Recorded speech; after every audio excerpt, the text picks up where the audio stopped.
Harmeet Singh Gill. I'm at the headquarters of AIB, which is the Aviation Investigation Bureau. My guest today is Paul Forjoe. He's the Expo Investigations for Incidents, Accidents and Prevention. He was at the conference yesterday. We felt that the turnout was really awesome. We had the military organization there, people from the Navy were there, from the police department, and obviously from the accident investigation. Now you have quite a role here being an Expo Investigations, Paul. Tell me, when you have something happen in Ghana, what is the first protocol? What is your first reaction, and how do you guys handle that? Well, what is the main thing is how quickly we get to know. Now, it's a small bureau, which most accident investigation bureaus are. So we get a message, we're told what has happened, and then we sort of try to be there as early as possible. It's good if you can be a first responder. Right. Once we get there, we try to secure whatever information is available, secure the incident scene, that is in case it's an accident or incident, and we take it from there. We just make sure that there's no adulteration of whatever facts we have on the ground, and we then meet up, plan how we're going to investigate and handle the situation. Right. Yes. So Paul, that's pretty interesting. Star Navigation's technology is about real-time monitoring, as you know from watching the presentations yesterday. There were several questions asked as well after, but at the end of the day, people were comfortable to understand what it is. Now, we're a big data company. You being I believe you were a pilot before too, right? Yes. Yeah, right. So you're a captain. Yes. So you've flown planes, and you've seen what the need is and how the ground can help the pilot in the air flying. We don't want to overwhelm you with technology as it is, because you already got responsibility to fly the plane, and those passengers, that are your responsibility. That's right.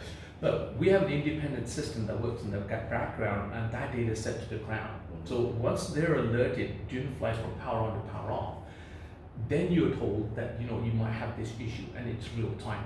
Similar to when it comes to when you guys are doing your investigation. If you have this kind of data that's coming on, even by the time you get to the place where it is, far before that, you can have the data sent to you, and you can right away start investigating and thinking about it while you're getting to the incident place.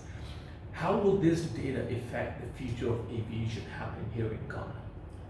Well, what the Accident Investigation Bureau does is it's all about safety. We're not interested in blaming anybody. True. All we're interested in is finding out what happened and how to recommend with safety recommendations to make sure that it doesn't happen again, to improve aviation safety.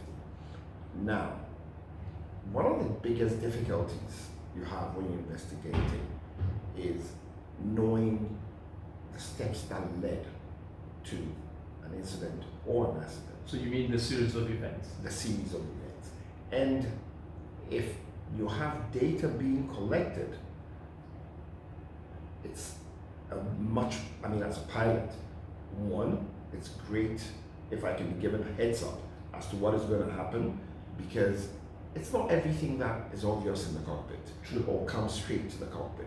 Likewise, when you begin to look at something that has happened, lots of accidents have taken sometimes years to investigate because there are gaps in the information.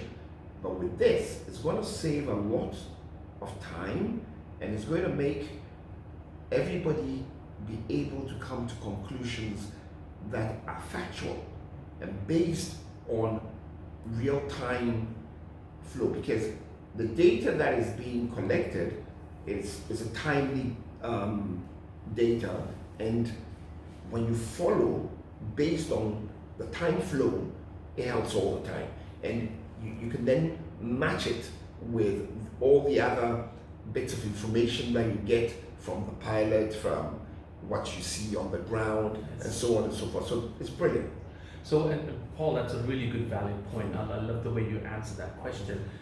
If we look at the Air France 447 on the coast of Brazil, unfortunately it crashed, and I mean, it was a good aircraft. It was an Airbus 330, I believe. That's right. And it took, by the time they actually found the black box, which incidentally is actually almost the same color as your shirt, it's orange, right? Because people always think that it's such an old technology that we definitely need a change here. That's right. That's one. Two, to have that kind of data will help you start your investigation immediately. It took 2.5 years. That's right. For that investigation. That's and, right. And today's day and age, that's literally ridiculous. You can find your wife in 2 hours, and That's you right. can't find that, right? So That's right. it kind of makes you think and wonder that why are we not, catching up with technology? Now, yes, it definitely will help your investigation. More importantly, for the STAR system, the reason we created it was the humanity aspect of it, and that is, why don't we tell you before the problem becomes critical? That's right. Right, so we can tell you the engine's having a failure now it started, rather than tell you when, oh my God, it's too late, it's on the ground, let's investigate, yeah, the engine failed, we've got to make sure it doesn't happen again.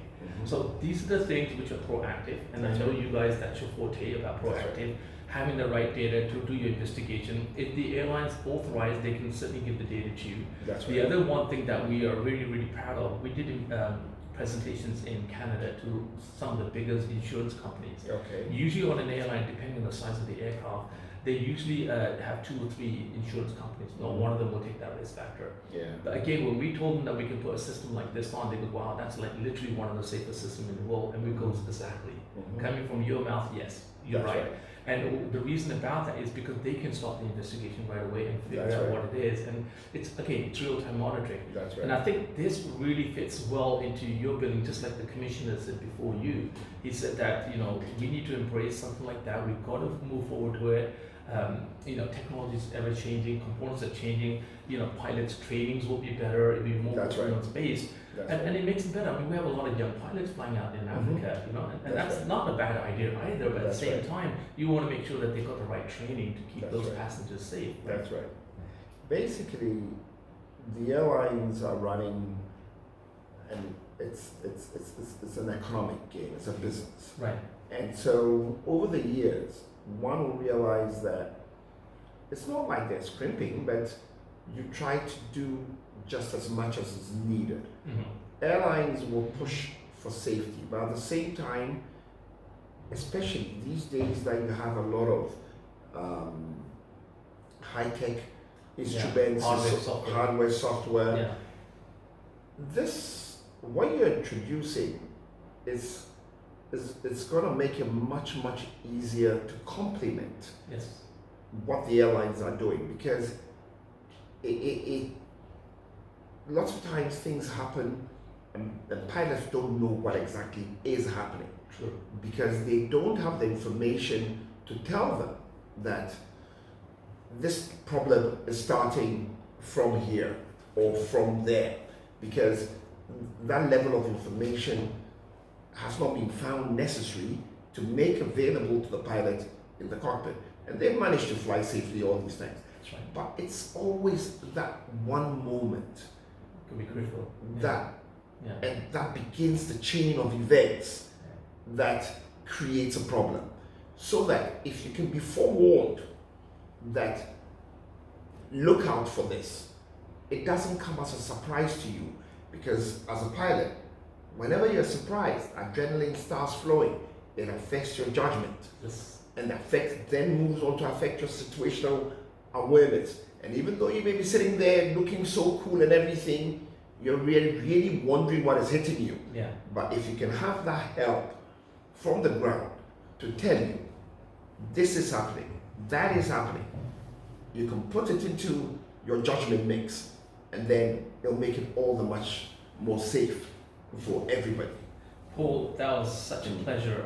Honestly, it's one of the best interviews I did together with the commissioner this morning, because you know what, this is really valuable information for the general public, for the people that we need technology like that. I mean, I was talking to a stewardess yesterday at the show, and she was saying that, talking to average people, that I'm sure when you are flying planes, the public sitting there, some of them are panicking when the plane's about to take off, some are panicking when they're about to land, or they're panicking when they see quick turn and say, what was that, right? Suddenly they're running, and I've seen it because I travel a lot, quickly putting the belts on, thinking that maybe that belt might save me, right? And just to make it safer for the public, knowing that the technology exists, and we're really proud of this technology because we know that we want to save lives, we want to save the aircraft, pilots, everyone's got families to go to. You know, the MH370 has been missing for 8 years, going on to 9. And there was like 240 loved ones on there, and we don't want to see that happen to anyone, right? What are your last words for public?